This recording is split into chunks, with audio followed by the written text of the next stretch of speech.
I'd like to talk to you about things that last. This old horse out here is trying to find a little bit of pasture that's left, and we're approaching the fall, and hopefully we'll get those early rains and we'll get some green going on. Pastures just don't last. But marriages are intended to last. And so today we're going to be talking a little bit about marriage and what makes it last. Of course, we won't cover every topic. That would be absolutely impossible. But I'd like to get your mind to think on it as we've been looking at the themes of how God had created everything. And one of the things he created was he didn't just create the entire universe. He didn't just create the world that we see and we inhabit. But he created other humans, and he created us to be relational. And so in those relations, you see that there is marriage. And this is amazing because it continues to populate the planet through families, and it is a platform whereby we can share Christ with our families and throughout the world. It is wonderful.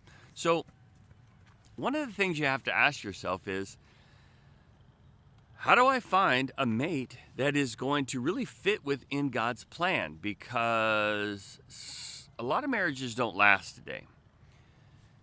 A lot of marriages today are based on interest and not integrity.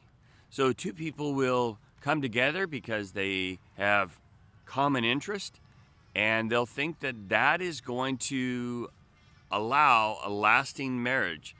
And many times it doesn't, because one thing that you and I both know is that our interests change. And integrity is the thing that's really going to come out when things get tough. And so if you focus on integrity rather than interest, then things are going to change dramatically. And this is why it is absolutely so important. Science has shown us that when two people come together in a marriage relationship, the physical part of the marriage relationship allows them to, their chromosomes to come together. And they begin to share the same DNA. That's why when you look at a couple in a coffee shop, and they're sitting across from one another, or even side by side, it's amazing how much they start looking like each other. They'll finish one another's sentences because the two have actually become one. The other thing that when you're looking for a mate, it can be a surface thing and not a substance thing. And so we get really sidetracked with looks and popularity and these kinds of things when we need to be looking deeper. And a lot of times in our world, we find that things are rather temporal. And there was a term that was going around a few years ago that actually admitted that we don't look at marriage as something that has lasting value. And so it was called a starter marriage. That is admonition that we've got a problem. So I said eternal. So does that mean you're going to be married for eternity? No. But it looks into eternity, and it looks to the picture of Jesus Christ, and that relationship will be eternal. And so what we have now is meant for a lifetime. What we have in heaven, that relationship with the Lord, is eternal. So the passage we have this morning is Matthew 19:6, and so they're wanting to know about marriage. And it's so interesting is they asked the one that created it. That was wise. It says, "Wherefore, they are no more twain, but one flesh.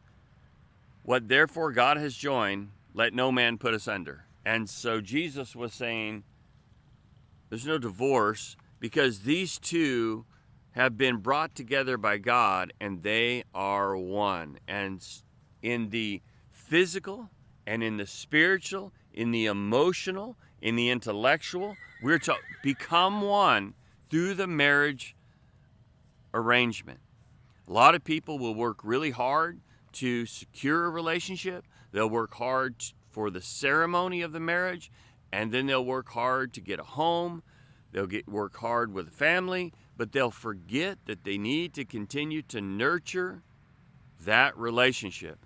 And so their marriage ends up being as barren as this ground. Why don't you take an assessment of your marriage and ask yourself, is it this barren? If so, pray for the rains that they'll come. Those rains will come and they'll refresh and they'll renew your marriage relationship. And a lot of it takes effort on our part, and we have got to put that effort into our marriages. We're distracted by so many things, and let us focus on that. If you're not yet married and you desire to be married, begin to look for things like integrity and substance. Have a view that looks really down the road, and ask God to bring you someone that is your soulmate. May God bless you.